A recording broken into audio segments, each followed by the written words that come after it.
Stimpson to discuss ancestral veneration. I'm Leandra Witchwood. And I'm Elyse Welles. And welcome to the Magick Kitchen Podcast, where we talk about magic, kitchen witchcraft, herbs, and everything in between.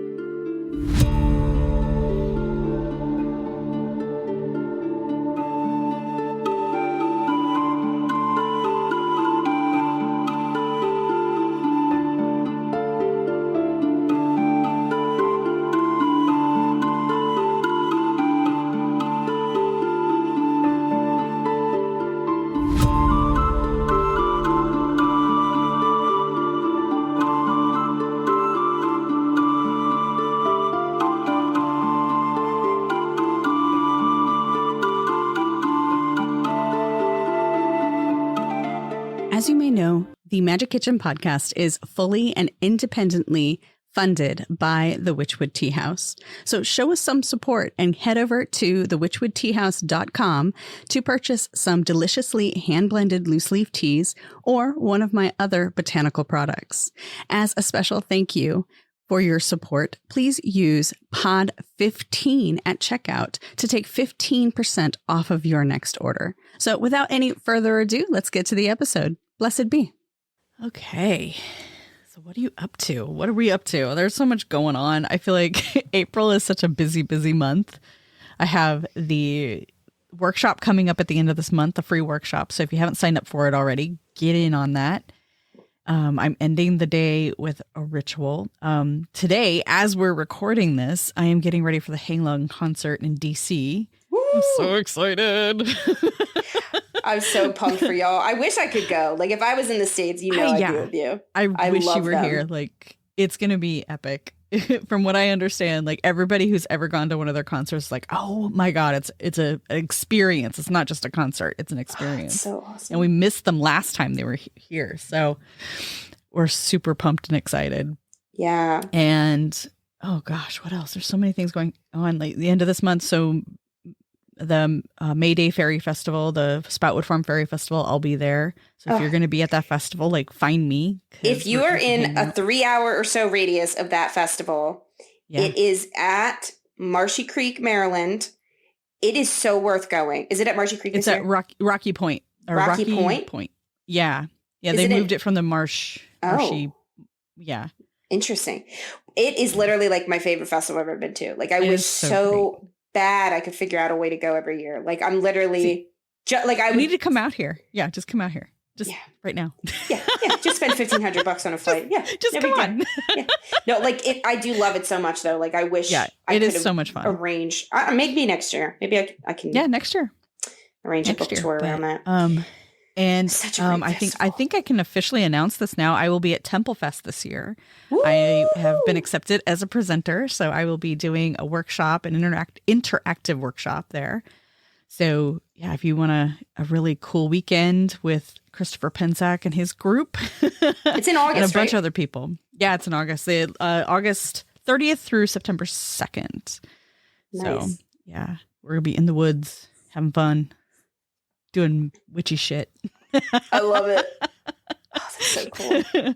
I know I'm forgetting things. There's so many other things going on, but yeah, this has been, like, the past few weeks have been incredible.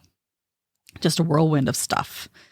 So that's awesome. Yeah, I love the way spring sort of pulls us out of the cocoon of winter. It really does. Like, it's a bit of a whirlwind, like you said. Like, I find that I like coyly sort of approach spring, and then once I take her hand, she grabs me and takes me on an adventure. Yeah, like, but I'm here for it. Like, I've been going to a lot of ritual.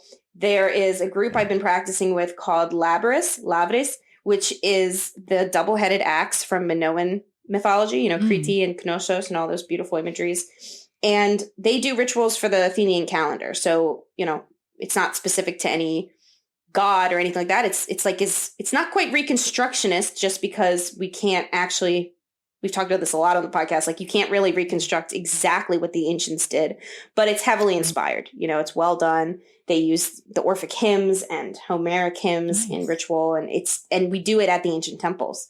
And it's been so fulfilling and so rewarding.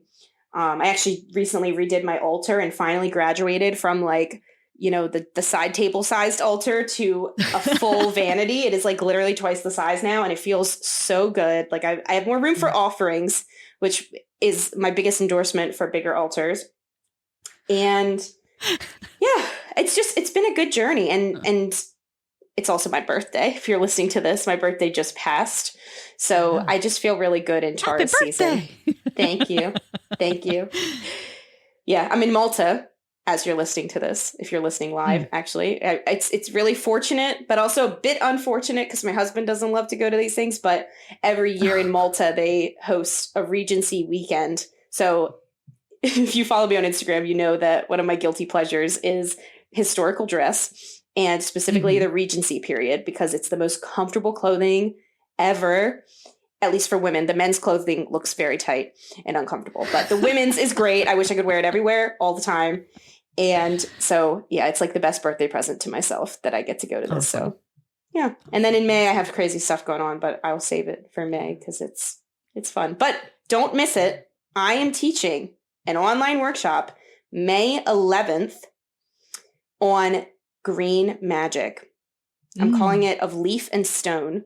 And we're going to talk not only about folk practices you can use as a green witch and how green witchery, natural magic, it can be embedded in any spiritual practice. You don't have to exclusively work with plants or something like that.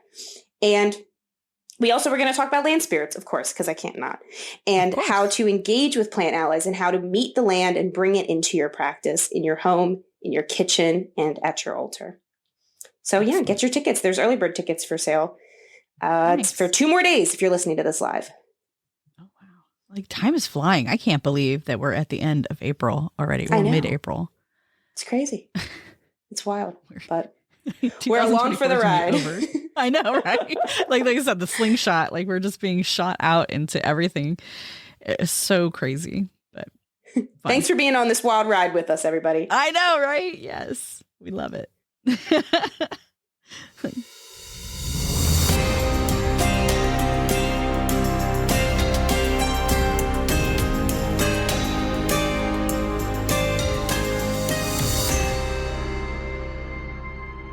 Ben Stimpson is a therapist, lecturer, student, and spiritual director. Ben has developed courses on a variety of topics, including ancestor veneration, the power of story, and folklore. When not working with clients or writing, Ben is engaged with his areas of study: religious studies, medieval and classical studies, folklore, and spirituality. Learn more at benstimpson.com. Welcome to the podcast. Ben. Yeah. Hello. Thank you. That sounds very impressive, doesn't it? Half the time I don't even realize what I'm on my plate half the time. I feel that. Yep. Yeah. People tell me like, why didn't you tell me you do that? I'm like, because I forgot. I completely forgot. Well, it's like Morgan Daimler said, my friend Morgan said, she said, they said, record everything, like write everything down, because, when you get into this like line of work, you're constantly doing things all the time just to get more attention. Yeah. Yeah. And the more you do, the more you forget that you did. This is true. Yeah, this is true. Yeah. Till you write one of those bios and you're like, oh man. I'm just glad that I'm not the only one that forgets like all of my credentials and all of the history that I've done. Well, if you've been practicing for a hot minute, like 20 years or so, like that's a lot of stuff to cram into a couple of decades. So yeah, you forget. And it's funny how fast bios go out of whack, right? Yes, they do. Yeah, you have to update them constantly. But I'm fascinated. I'm fascinated by this book, and I'm fascinated by your bio. So I'm excited for this one. I wrote it myself. Oh, good. Hey. And it has pockets. I love it. That was awesome. Okay. Yeah, it's still surreal to me that I even have a book. We were talking before we started recording, and it's so weird. Like I logged onto Facebook just before we started recording, and the Frankfurt Book Fair is on, and they have pictures on the Llewellyn website and of all the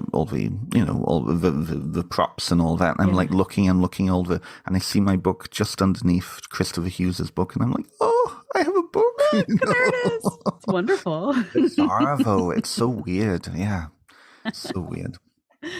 Well, and I liked reading in your book that this began as a course. Mm-hmm. And I feel like that's a good way to describe the book as well. Like I said from like chapter 1, I was like, this is the book I wish I had when I first began ancestor practice. Like over a decade ago, if I had found your book, I think my practice would have been more solid faster. So that's the best recommendation I have for this book. And I really I agreed with Ronald Hutton. Hard not to agree with him, but that it's erudite, you know, like you have a lot of sources, a lot of traditions represented in very sensitive ways. And anybody from any background interested in ancestor work will find something to dive off into. Very much so. And that was very intentional. The only criticism I've had about the book is that it doesn't give you anything to do. It doesn't give you tradition. It doesn't give you rituals to do. But the person was very fair, and they said even within the review, but I can understand why they wrote it this way. So it's one of those, when I looked at what was available for ancestor work, really, this goes back to me and my experience in Lukumi. So when I was starting to put the course together, I was doing psychotherapy training, and also I was involved in Lukumi Ile. And for those who don't know that word, it's Santeria. So it's Cuban Orisha tradition. And ancestor work is really strong in those traditions, really the foundation of everything that is built off of those. So when I looked at bringing in my own background, and really reconnecting with my blood ancestors anyways. All I saw on the market were, books on, there was one book on karmic ancestors, which isn't really my thing. Let's just say that right off the bat. But also a lot of tradition-bound ancestor works. So there were books on, ancient Greek tradition. There was books on Celtic ancestor work. There was books on, very specific African traditions, all of these things. So for me, I was like, well, what do you do if you're caught in between traditions like I am? And I feel like a lot of people, especially now, are practicing multiple traditions. They're not sure how to blend them, syncretize them, navigate between them all. Many people have many mixed heritages, at least blood relatives. And so how do you blend multiple cultural traditions in this melting pot that is, settler communities, right? So it became very important for me to work with my clients around this, because a lot of the stories that show up in the psychotherapy chair come from family stuff, right? I don't think that is, too much of a generalization that therapists are often writing mother when somebody is in the therapy chair, Yeah. Well, and it's funny because that was one of the things I did want to talk about is like you said, for the most part, folks have diverse backgrounds, right. And you add to that we almost rarely these days live where we grew up. Like for the most part, people will travel at least a good, 20 miles to the nearest city. Or like for myself, I've lived on 3 continents, and I have 3 continents worth of ancestry, 4 really. So how do you reckon with that? And I think your book is comforting for folks like me, because there's, like if you read the older books, like we're talking 70s, 80s, there's a lot of like blanket warnings against mixing pantheons, mixing traditions. This is under lock and key. This is initiatory only. And it's like, well, what's left? How do I sift through and discard and then find what's allowable in quotation marks? So it's very nice to find a book that just, I would say too, you're never didactic in here. You're letting the reader say, this is nice. Oh, I like that. Let me write that down. Let me highlight that. It's not like, and this is that, and this is how this should be, and this is what you should do next, which is so important. It's a great tone shift from a lot of ancestor books I've read. Well, and I feel like there's a lot of finger wagging with ancestral books, because the people who are writing them often are the same people who are reading them, right? So they're in the same kind of mindset of, oh, I need to be careful, or I'm just going to appropriate this left, right, and center, or you can do all of this stuff. But where's the relationship, right? For me, really, and again, this comes from that therapy perspective. For me, spiritual practice and religion and anything I do, magic, has to emerge from worldview. We all come into the world with a worldview. We all come into the world in a certain context, and that is going to affect us. And I feel like with modern paganism, at least, the struggle is, how do I connect with these ancestors who are all Christian going back 1,500 years, or in some countries 2,000 years? What do I do with them? What all of the traditions connected with them are part of these traditions I don't want to be part of. How do I reconcile my paganism with these Christian ancestors? So what do people do? Well, they talk about their strong pagan ancestors. And that's ludicrous. And I'm sorry, I hope that this doesn't change the tone of the book, but it's ludicrous to me that you would focus in on a small group of people in a small part of the world 2,000, 3,000 years ago and say, these are my ancestors. Well, yes, they are some of your ancestors. But what about the millions of others who are from all sorts of different cultures? Because the further back you go, the broader the fan of the ancestors become. So then it really is coming back to then personal identity and reaffirming your own personal identity, in which case then you're not honoring your ancestors, you're honoring yourself. And I feel like that can become very, very unhealthy very quickly. So get off my soapbox. No, I've never come across that. That people only want to revere their pagan ancestors. Right. So when you brought that up in the book, I was interested in that because usually that question definitely comes up. How do I get my Christian ancestors to not be mad at me for inviting them in on Samhain or something? But I feel like if we can get past the fears of what might happen and we actually just do it, we just invite them in, we write a letter to them, we leave an offering for them, we host a dumb supper and invite them, whatever we do. Well, they're going to show up and show you they're not upset about it. And I think that's been my experience too. And how much of our fear, our resistances are just projections of they're not true. We just believe they're true because we've been told that, XYZ is going to happen. We've watched too much Supernatural, or we watched too much Charmed, or whatever the messaging is that we've internalized. What are your thoughts on that? How much of that is projection? Oh, it's totally projection. Absolutely, it's projection. I think, I say that. I don't like making generalizations, even though I've done nothing but generalize up to this point. Time to redeem. Well. but I think that there is a trend, and I think that is coming from oftentimes I think it's that for some people it can be religious trauma, right? It's the projection of religious trauma, the assumption that this is going to happen. I think that with the cultural piece, I think people can often find themselves, especially if they're outside of a very strong living culture. You've got multiple forces telling people that they can't do this, they shouldn't do that, they can't do that. Now, that being said, I am also a strong traditionalist. I believe that if you are going to if you're interested in a particular tradition, you need to become part of that tradition to engage with it. You can't just pick and choose. So I will say that right off the bat, because cultural appropriation is a very damaging thing. And what I say in the book about it, apart from the cultural piece, it's damaging on a spiritual way too, because it's, to me, all ritual, all religion, all magic is a form of communication. When we're performing magic, what are we doing? We're communicating with the weird, with the weave, with the cosmological laws, right? To try to bend them to our will. But it's still a form of communication.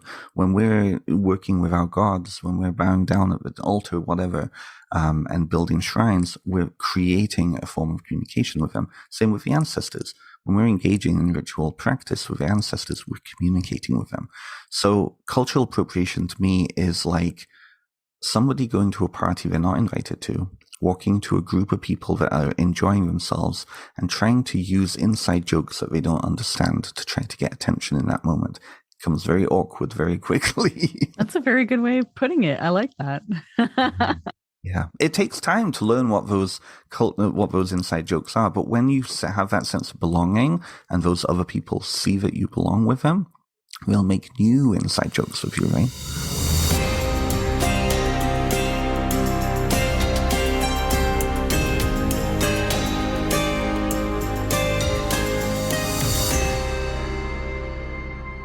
Does the magic and mystery of the green world, plant allies, land spirits, herbs, flowers, and very old trees inspire you? Join me for Of Leaf and Stone, a guide to natural magic and green witchery, a live online workshop, and learn animistic folk practices grounded in nature. This event comes with a full resource folder, including a workbook, rituals, recipes, meditations, and more from my personal Green Witch Grimoire. Join me May 11th at 4 p.m. EST. All tickets come with lifelong access to the recording. Follow the link in the show notes or visit seekingnumina.com/workshops for more information. And if you missed it live, you can always grab the recording. I hope to see you there. So I noticed you start at the beginning of the story, in a sense. Like, for the most part, people sometimes even forget to say who the ancestors are. You not only cover that, who are the ancestors, what makes someone an ancestor, how to look beyond blood relatives, which we'll get to that too. But you start the book, chapter 1, with the nature of the living. Why did you think that was so important to include and to start on that foot? Well, it was kind of interesting. As I was starting to put this down, I realized that every tradition makes assumptions about then who the living are, what the nature of being alive is, what the nature of personhood is. And that makes total sense, because the normal way that religious traditions are perpetuated is people are born into those traditions. So those people are with those concepts from the very beginning all the way up. Really, mass conversion and changing into different spiritualities and taking up new spiritual paradigms and worldviews is more of a recent thing. Especially in neo-paganism, like, really, we're only talking about 100 years here. So I feel like it's important for people, when engaging with anything, to come back to the basics, to really evaluate for themselves, okay, well, what are these words that we're actually using? What are the implications? Because personhood in one context can be very different in another context. And if you're working with, say, Egyptian deities, for example, not realizing that the self in Egyptian traditions, because it's such a massive cultural paradigm, changes and evolves and is different, then you're essentially crafting your Western worldview onto an ancient tradition. So you're not really going to connect in. I know some friends in the heathen tradition who say the same thing, right? The sense of honor in the Western kind of Christian modern world is very different from honor when it came to the sources. And so when people read those words, there's a lot of assumptions. Same with gods, right? Oftentimes I feel like, again, and maybe at least you haven't come across some of these people, but I have, people will craft onto their patron deities really their relationship with Christian God, right? This omnipotent, omniscient being. When you actually go to the cultures that those deities come from, they didn't have those qualities. And so I feel like it's really important for people to really understand what they actually believe and go into that subconscious zone in order to then make good decisions for themselves. So when it comes to working in multiple cultures, then what did your medieval ancestors from Greece think about the person, and how did that then come into their spiritual traditions? If you're going to be taking up those spiritual traditions and communicating with them, how do you really think about what dead means? And what are the abilities of the dead then? If they're no longer living, if that makes any sense. So I thought it was very important to start with basics as an introductory guide. It was important for me to hold on to somebody's hand and kind of lead them through, almost like Paradise Lost or like Dante's Inferno. It's less demons. Yeah, Demons, I like that. That's the feel, like, because for a lot of people, I think that's why they don't dip their toes into ancestor work, because it feels bigger and it's so personal. And so the answers you get when you ask questions is often like, well, what does it mean to you? And they're like, well, I don't know what it means to me. So I felt like, especially the inclusion of journal prompts throughout the book, I felt like really it helps people from any walk of life, from any background, from any level of experience, just get started, start thinking about where they come. Like, you described how many different cultures view where the ancestors reside. And sure, we know there's there's heavens and hells, there's the Summerlands, there's the Elysian fields, but more than that, how do you get to them? Do you bury your offerings because they're below the earth?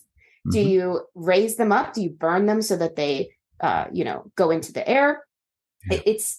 It's the deep questions that are the simple questions, really, but we don't often ask them.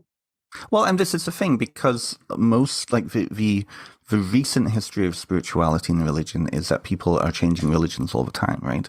That's not a common thing in world history, and I know you both know this.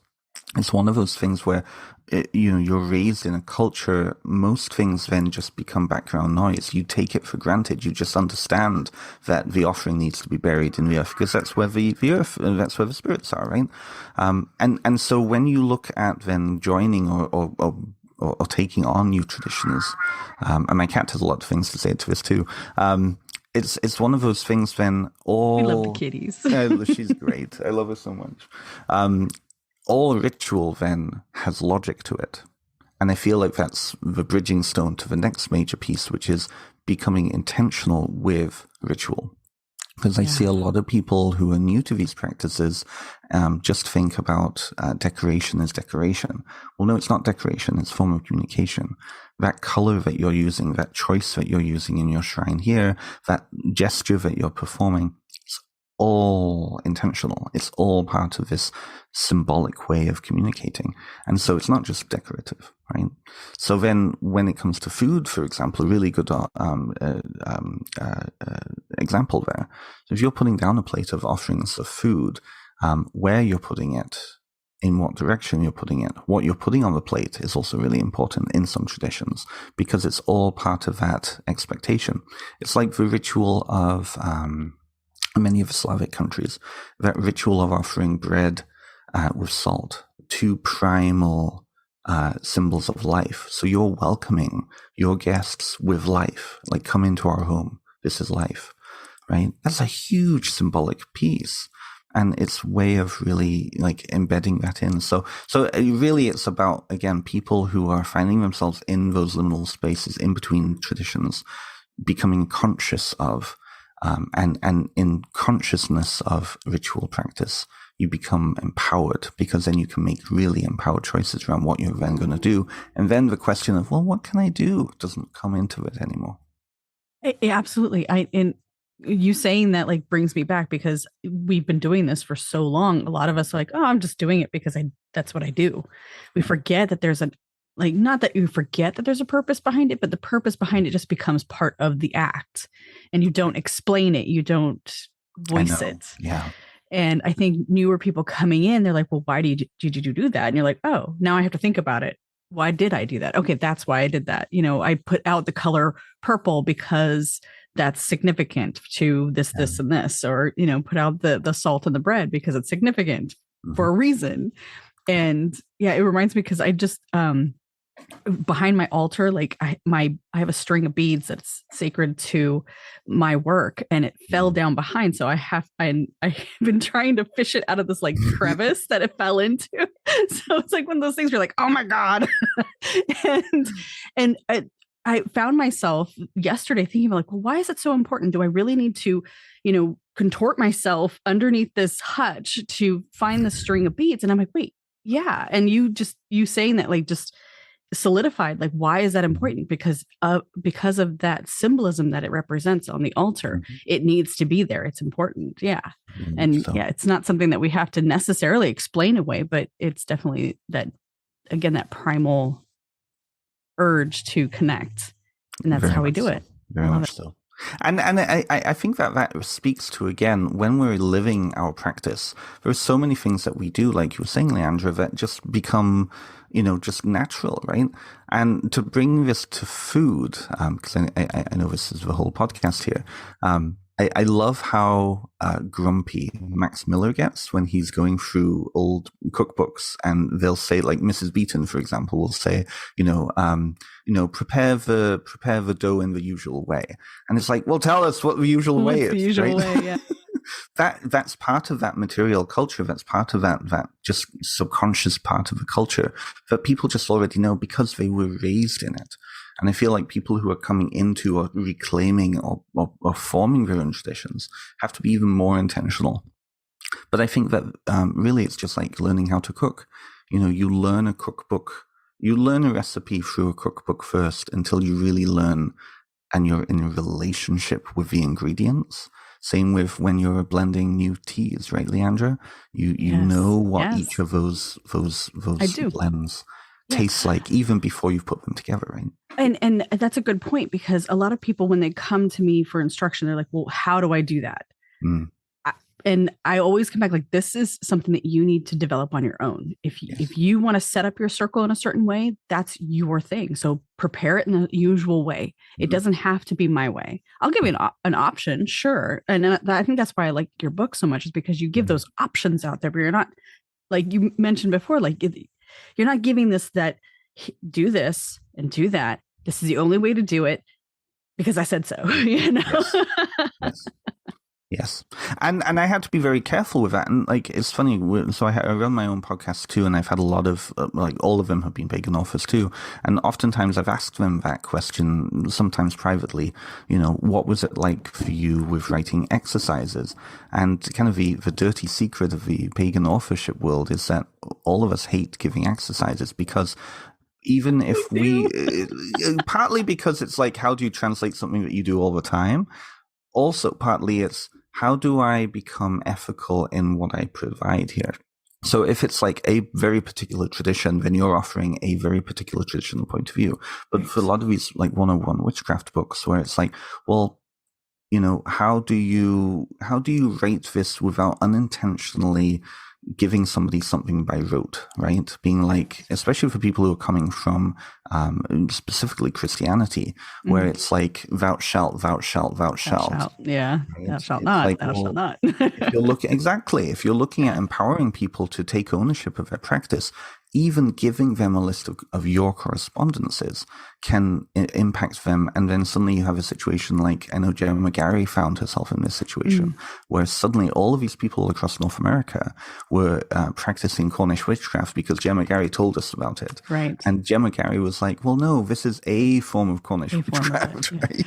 And that's what I run into with exercises and giving people even meditations. I'm like, this is a suggestion. This is not the be all end all. And I think I sound like a broken record to our listeners and to anybody who reads my books or follows me anywhere, because that's exactly what I don't want to happen. I don't want you to take what I do and make it law and make it this thing that you have to do, because it's not. This is just what I have come to bring into my practice. And this is just how I do it. If you don't like it, go find another way. Go for it. Exactly. This is the thing. And I think we can see so many examples where somebody has done something like that and suddenly it's become law. Like I look to the academic world, and Elyse, you'll know this from your own studies and your spiritual background, right? How many people think certain things about the Greek gods because Edith Hamilton told them so, and they learned that in high school, right? That one single book. Same with, with the Golden Bough. How many people think all sorts of different things about Italian deities because, the Golden Bough told them so, right? Yeah.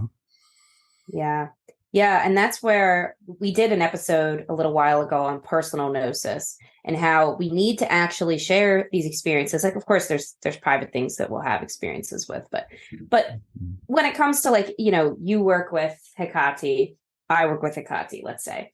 If we share what she's like, we will find commonalities that may or may not be in these texts. And the thing is, too, like, for our listeners, most of them do not speak ancient Greek. So your sources are skewed as it is.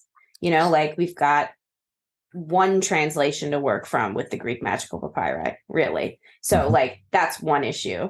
Like, you just run into, if you, like, we had Morpheus Ravenel on, and we were talking about, like, reconstructionists, like, true, like, this is in the quotation marks, I'm doing exactly what the ancients did, folks. It's like, unfortunately, you have to, and this is hard in the beginning of your path, but you have to get comfortable with the fact that you just can't, you cannot do exactly what your ancients did. You just can't, because we don't know, especially when we're looking at, like, Britain.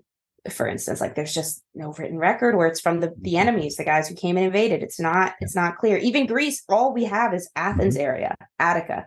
That's it. So like all three of us actually were in the Ancestral Magic Summit with Bruja Botanica in November of 2023. And that's what I presented on, actually. It's like Larari altars, like Greek and Roman magic. And I kind of start by like bursting everyone's bubble that like, this is just what we have the archaeological record of. Who knows what the beginning and end of the ritual looked like? You know, like, sure, it existed. Yes, it was in kitchens. These are facts, but you know, this is the trouble. I think this is where, like, I love my Reconstructionist folk. I really do. Oftentimes they're coming and they're looking and wanting to ground their practice in evidence. But the major flaw with Reconstruction is you are taking a vast continuum of time and you're hobbling together pieces into one unified form. Pieces that organically may have been 2,000 years apart, right? I think this is my sense. This is why folkloric practice is becoming such a big kind of area now, and a lot of writers are now moving and shifting towards that, because folkloric practice represents that continuation of tradition in an organic sense. You know, elements are coming in, elements are being assimilated, and in truth, I mean, for a very long time, I had very anti-Christian views. But I'll be honest with you, there was always a little piece inside of me. Now, I didn't grow up in a Christian household. My parents aren't Christian. You know, the only time I really went to a Baptist church was because of the week that they gave that, you know, my parents off. I went to vacation Bible school. So it was one of those, like, it wasn't really a Christian household for me, but culturally Christianity was such a big and is such a big part of British culture, and being British and having that really strong connection with Britain. It was awkward for me, because as a pagan, well, I should be anti-Christian, you know, those fucking Christians, all that. Yeah. And yet deep down inside, it was like, well, no, I kind of love the saints. I love going into churches and just that ambience. And I love just that part, that social part of the culture. And folkloric witchcraft really gave me that back, right? Folkloric approach really gave me that license to then start to explore that part of my heritage. Even if I'm not Christian, it's still a part of my culture. So it's I think there's a lot of changes going on in Reconstructionism, as I think we're all aging out. I think that there's a big group of us 20 years ago that started out on Pagan Space and Mystic Wicks and all these like places, Witchvox. Oh man! And we're all now aging all up those into that place. Yeah, right. But it's funny. You think of a lot of the writers right now. Think about if you really to look at it, the bulk of us are all in our 30s and early 40s. We're all of that age where we were online 20 years ago, right? It's kind of neat. I like watching the transitions of things, and then how the ideals kind of ebb and flow, and it's fun. Yeah. Well, and even like ceremonial practice was so important 20 years ago. And now, like you, even in your book, you're like, well, what is ritual? It's showing up with intention. Like we don't have to put on the robes, and, you know, like we used to really hammer it in, like certain facets. Even in my own tradition, like I'm initiated in a tradition, but even my high priestess, the way her practice has evolved in the past 30 some years is like fascinating to witness. Even, you know, obviously I wasn't there 30 years ago when she began, but there's something powerful about how the collective consciousness is shifting, and to be a witness to it, to be a part of it is fun. It's a lot. I feel like paganism of, at least now, after like the big wave of paganism that started really with Scott Cunningham's book and Ray Buckland's book and that opening up of paganism in the 90s, is now we're reaching our 20s. You know, we're reaching our we're just past our teenage years where we're rebelling against everything and we had to be a certain thing. And now we're getting to that place. And like I said, you know, a lot of the authors I know, every other week we're starting to get gray hairs and all this. But oh yeah. The whole aging process, isn't it fun? And I wonder if like maybe our shift from the high ceremonial magic to all the fluff and the I don't know. I always thought of it now that I look back, I think of it as like pomp and circumstance, even though it's really not, but it has purpose. But I wonder if like part of that is like you start to realize that it's not so necessary. You can get just as much vitality from your work through simple practices that don't expend so much mental and emotional energy. Well, and I think that's a really good point. I think from a psychological point of view, if we look at it in a developmental stage point of view, right? Oftentimes when somebody is starting to explore themselves and steps into being who they are, they don't know who they are. So what do? They take on all of those outside trappings. We see this with teenagers when they suddenly find their cliques. Suddenly everybody's an emo. Suddenly everybody's a jock. Suddenly everybody is taking on the outer aspects to feel like they belong. And I feel like 20 years ago, 10 years ago even, I feel like in the community there was a sense of wanting to belong to particular traditions. And so the outward trappings were taken on as a form of look at me, I belong here, I belong here. And then those who stuck with those practices, it's like, no, this is me, this is my stuff. I was recently talking to Irene Glass, who is the one of the main organizers of Sacred Space Conference, and we were talking about going their pilgrimage to Iceland. And what it was like to go to like a hof or a blot with some of the local Icelandic heathens. And this is something that I've heard from other people too. A lot of North American heathens can be very shocked that people are showing up in Iceland to blot or to hof with, sleep pants on, or like they're not in robes, they're not in face paint, they're not all of that. And it's just a lived experience there, because it's like, well, yeah, that's where the ancient Temple of Thor was. And that's where I go and get my groceries. And that's where, same in Europe, I would say, right? It's kind of a neat, interesting thing. And that was an invitation for Irene, they were saying, to just be, to just live, to not have to kind of make a show of it. But I think that making a show of it is also part of that developmental stage, Well, it's fun. I mean, it's nice to dress up. It is. Paint and the horns and whatever else you're going to put on. But I wonder if, like, for me at least, like this whole process of discovering who I am in my craft and what really matters to me, it's been about living it daily. So you can't do the ceremonial things, the high ceremonial jewelry and makeup and, robes and that sort of thing every single day. It would be, going to the bathroom would even be hard. So it just makes sense that we would kind of, casual it, make it more casual and make everything a little more easy to work with. And I think that's where maybe we were led to believe wasn't the thing. You shouldn't be so casual with it 20 years ago, where now we're stepping into that going, wait a minute, it can be just as meaningful. Just like, the sacred places next to the grocery store. Like, why can't we also find sacredness in the grocery store as we're shopping? Yeah. Sacredness as we clean, sacredness as we garden, in all these places. And for me, that's really where it's landed, is this is my life. This is who I am on a daily basis. And I use my altar every day, and it's the way I like it, but it's not something, where I, section it off with the quarters and the different, it's usable. And I think that's important for a lot of newbies in this path, is to think about, how does it function for you on a daily basis? Completely. And I directly relate that to ancestor veneration. Like, do you talk to your ancestors every day? Who are you talking to? What are you trying to get out of that? And I think that's an important aspect to remember, that it doesn't have to be over the top, complicated all the time. But let's go Absolutely. Dress up every once in a while and make a big deal and do the dumb supper and that sort of thing.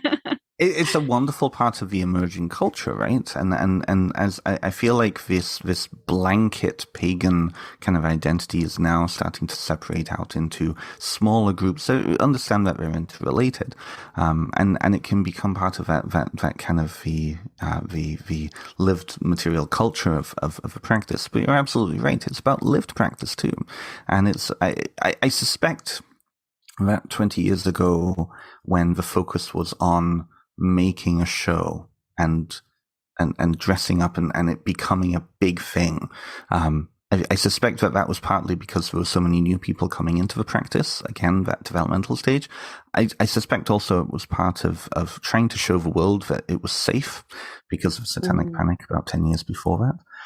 And I also suspect that it also had to do with some of the shows that we had on at the time, right? Buffy the Vampire Slayer, The Craft, all of these things. It was like again, that wanting to emulate and bring into our lives. Now I think we're at a stage in the community where it's we can just live and be, right? And you're absolutely right.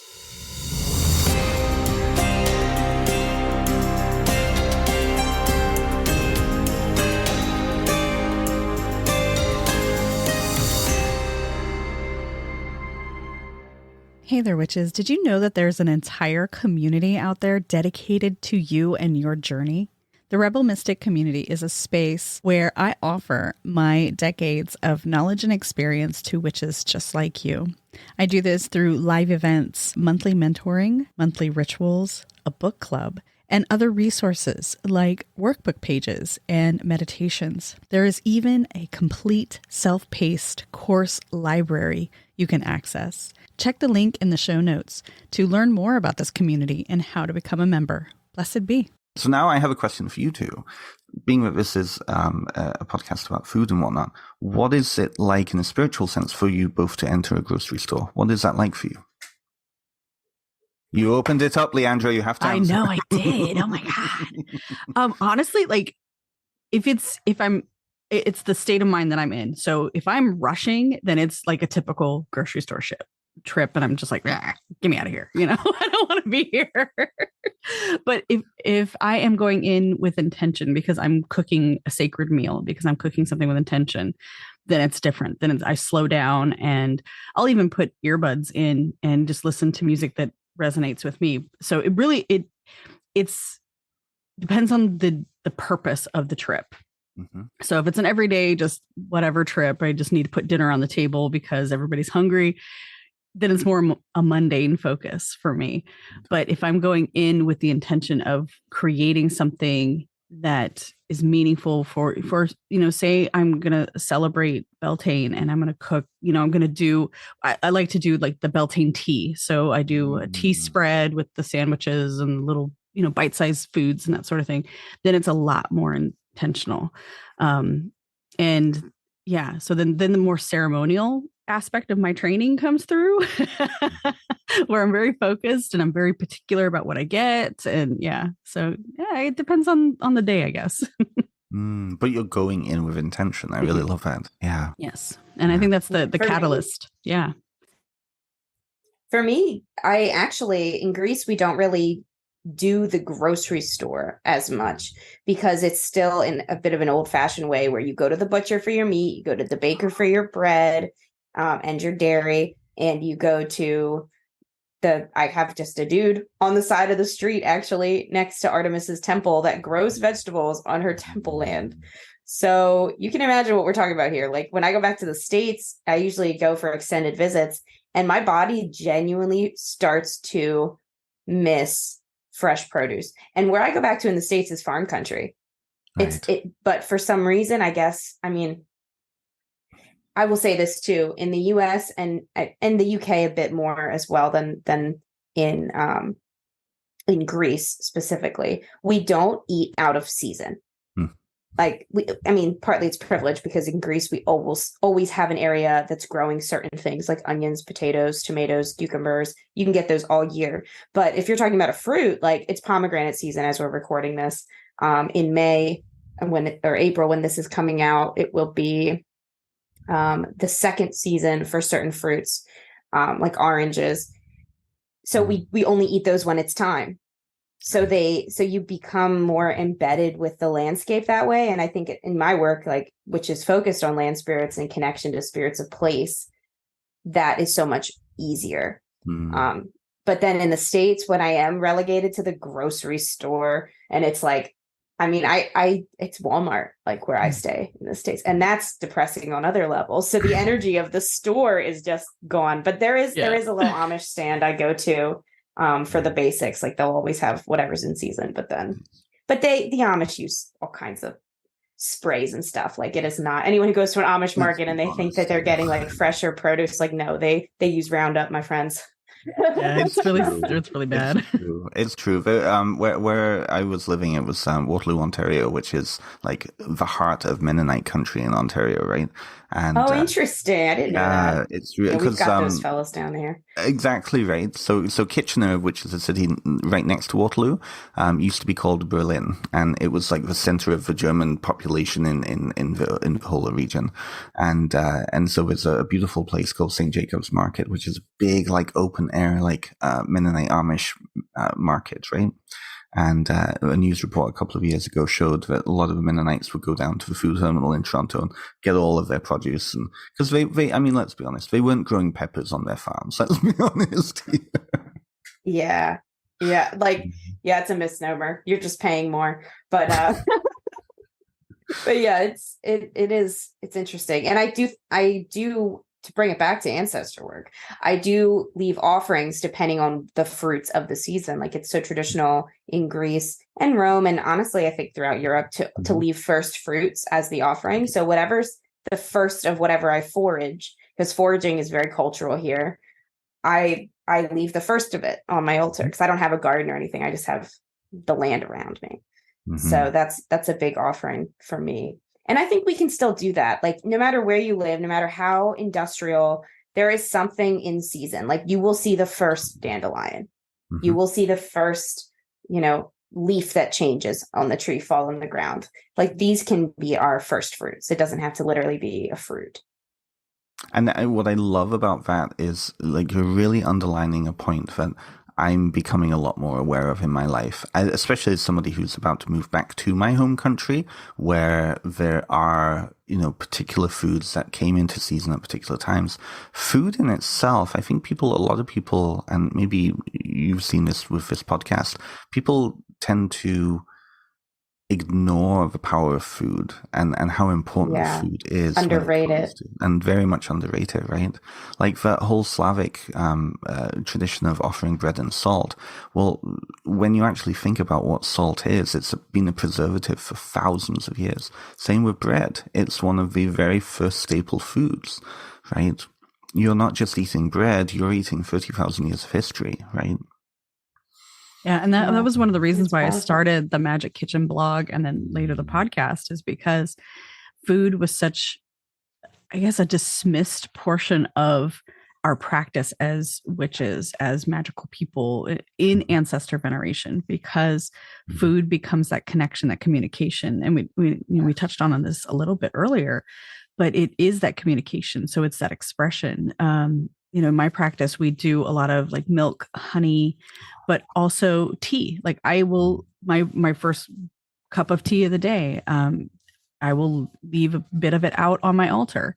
And it's a simple act, but it gets dismissed, like you said, because it's, I did it in my kitchen.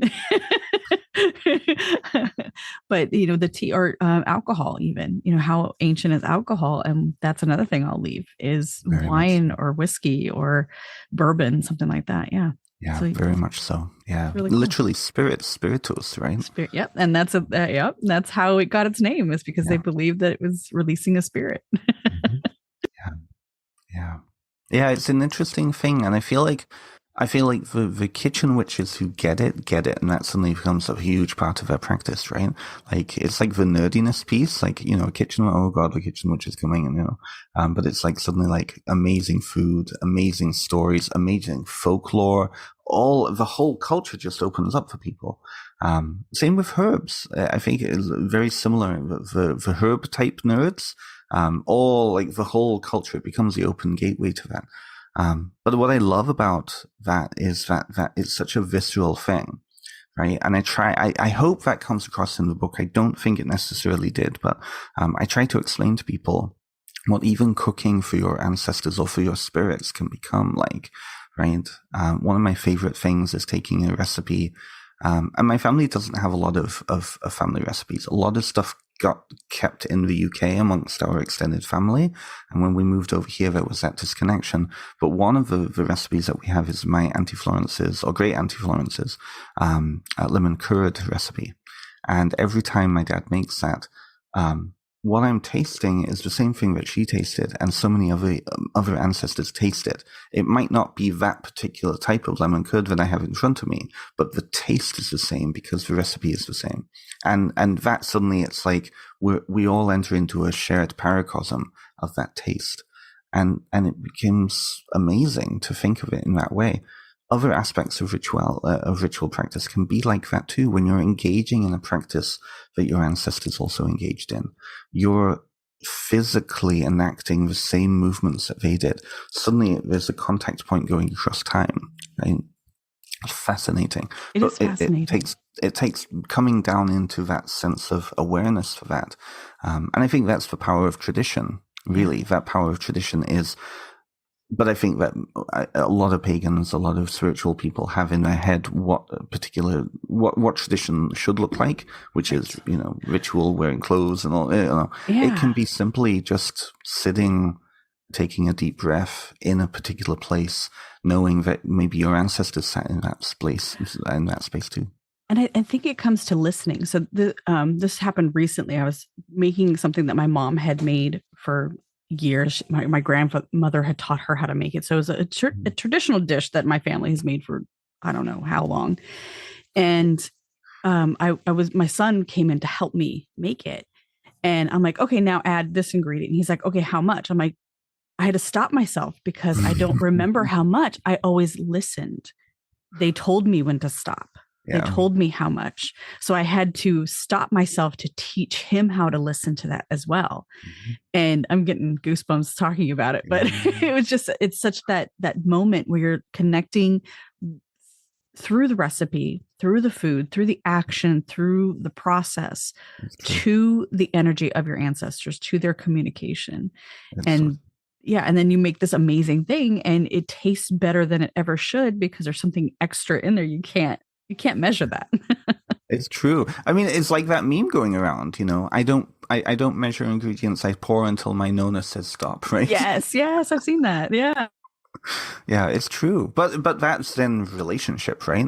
You're relating to the food that you're making. You're relating to your spirits. You're relating to your child. You're relating to self because it takes some awareness to be able to listen and become. And so it's all about relationship.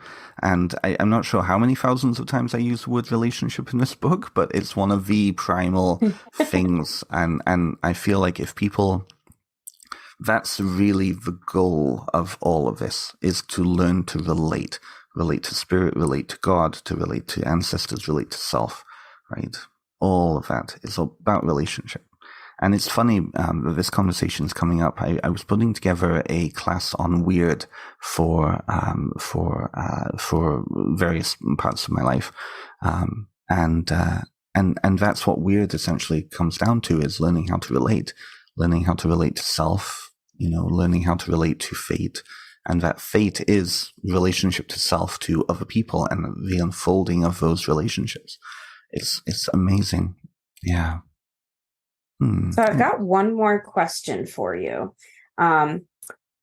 Pilgrimage. That was my favorite chapter in the book.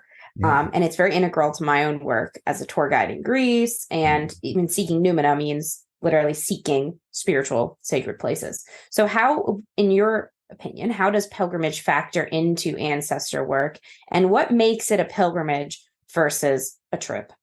Yes. So this was pointed out to me by the British Pilgrimage Trust. So I need to put that out there, that they really helped me to understand this piece. What makes it a pilgrimage is two things. You're out of your comfort zone. And when we move out of our comfort zone, we enter into a liminal space of possibility. And we're connecting. So in the case of pilgrimage, a pilgrimage can actually be anything. It's different from going on vacation, because when you're going on vacation, you're looking to relax. When you go on pilgrimage, you're not looking to relax. You're looking to expand. You're looking to relate. You're looking to grow. And that's the major difference between the two. So when somebody goes on an ancestral journey, and I think a lot of North Americans of settler background end up thinking about going on ancestral journey relating to their blood relatives, they're looking at homelands somewhere else.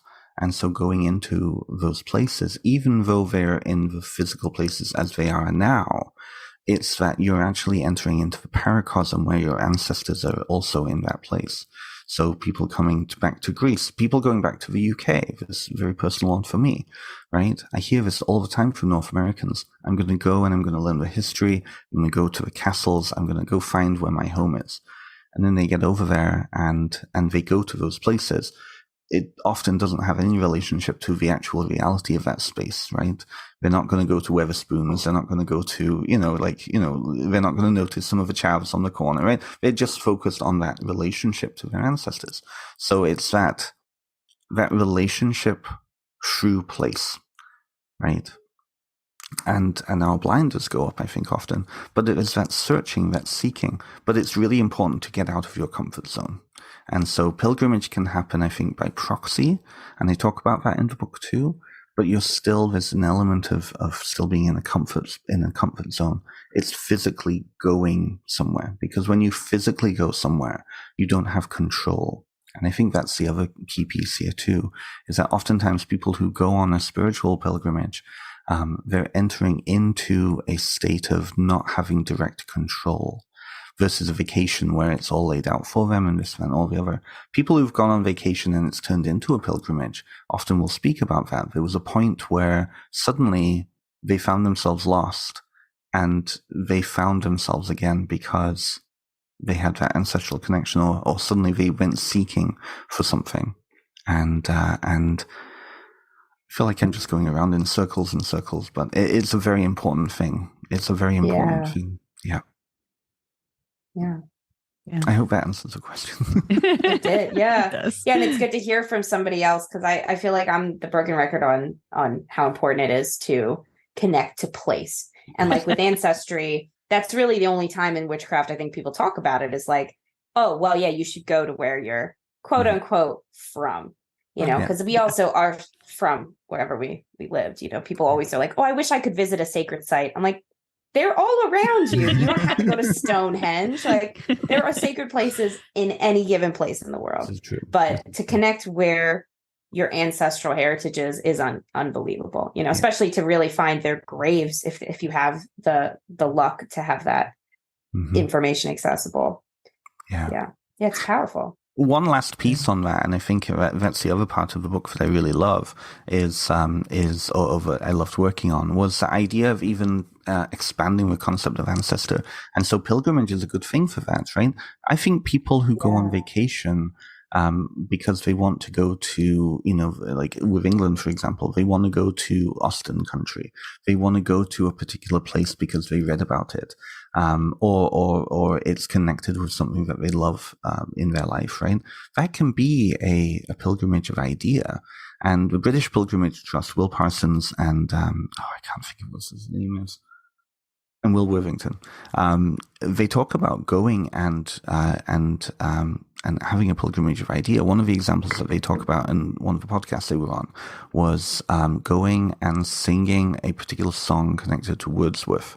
So they went to his home and they recited the poem and they honored him because it was and in that way it was an ancestral pilgrimage to that idea.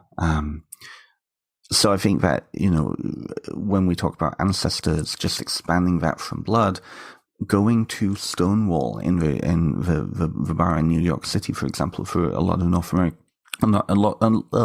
North American queer people can be very ancestral because, well, that's where the place where the US gay rights movement started. Right.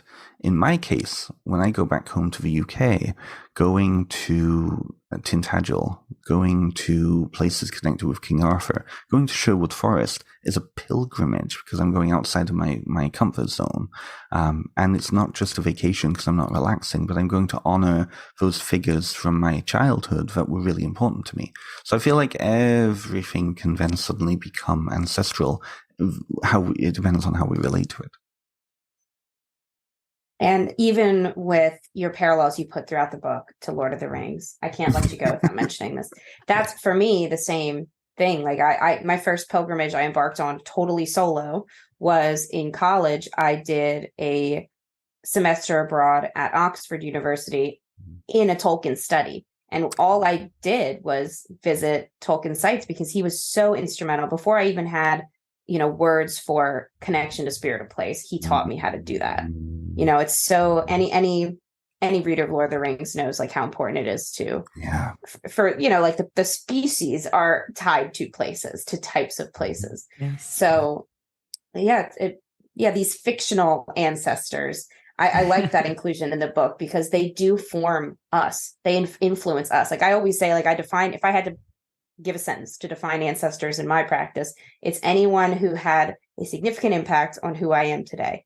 So a mentor who died, a fictional character, a family member, a step family member. People get so hung up on blood and it's like, it's not that important. Really. It is. It's cool. But it's, if you're adopted, guess who your ancestors are? They're your family. This is the thing. And again, that comes back to worldview, really brings us back to the beginning of the book. Understanding worldview and understanding how that worldview impacts then how you see these beings. Because that piece around adopted relatives comes up again and again and again and again and again. Because people culturally, we have this subtle text of, they're just adoptive relatives. They're not really your family. That doesn't matter if you go to other cultures where that very much does. Like Augustus Caesar, right, was very much believing that he was the son of Julius Caesar, right? Yeah.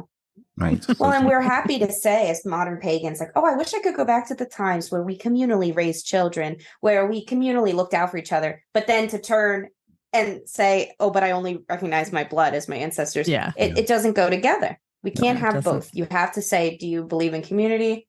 Or are you going to be one of these hardcore, I don't even that expression, like blood is thicker than water. Like that's the first half. Yeah. That's not the whole thing. Like it's not it. But it's that mental block, right? And so understanding that mental block is even there. You can make then intentional choices around that. And there are people I've worked with who work with ancestor work and they say, no, I only feel like blood relatives are my ancestors. Okay. So then these other spirits and beings in your life, how are you going to work with them? Because I still want to work with them. Yeah. I'm going to work with them in a separate way. And that's okay. As long as you're being intentional with what you're doing, right? One last point, because I have to bring it back to food. What I love about this is what I love about these cookbooks that are connected to, like, Jane Austen's cookbook, and it has like all the recipes, all the food that appears, things like that. This is where pilgrimage by proxy can become really fun, but really interesting too. Is that I've seen people do where they'll take and they'll create a whole banquet of just food connected to these books, and it becomes then a relationship with these characters. They do readings, they invite their friends over who love these books as well. And so as you're eating each thing, you'll be reading passages from these books, and then it becomes an intimate kind of dumb supper for these fictional characters. I love it, and I really want to do it myself. I want to do it myself. I want to do one these too. cookbooks too, right? Yeah, that sounds like fun. So it doesn't have to be all like gloom and doom. It can be fun too. Yeah. I think that's important. Like we have to make this fun. We have to make it something that we want to do and that we're excited to do, or else we're not going to do it. Exactly. Yeah.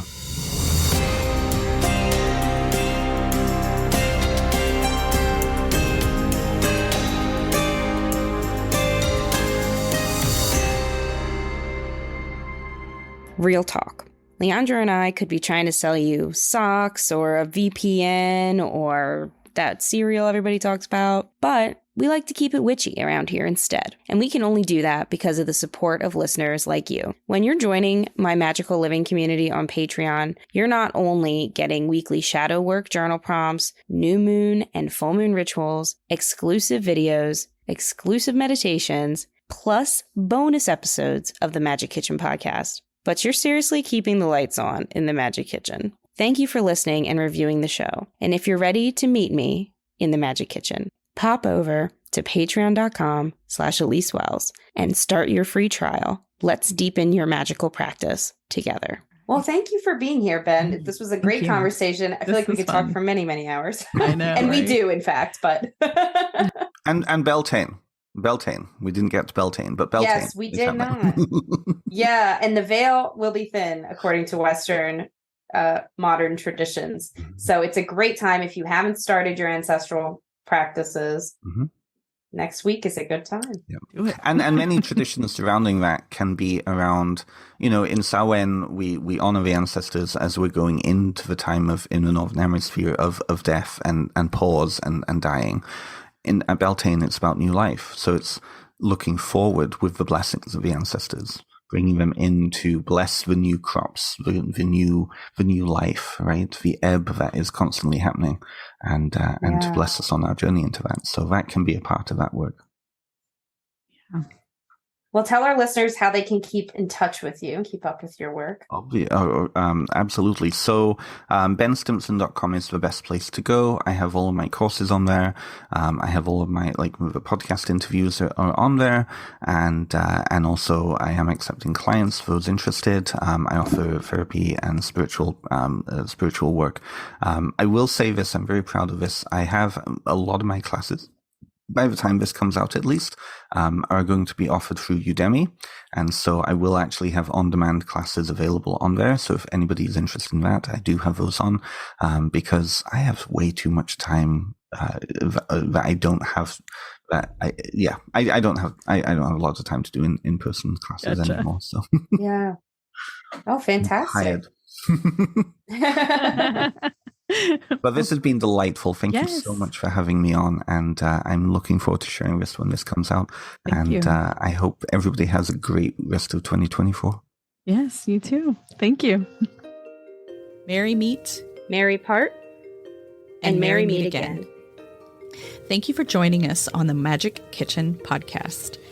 Please visit my website, leandrawitchwood.com, for news, information, and more episodes.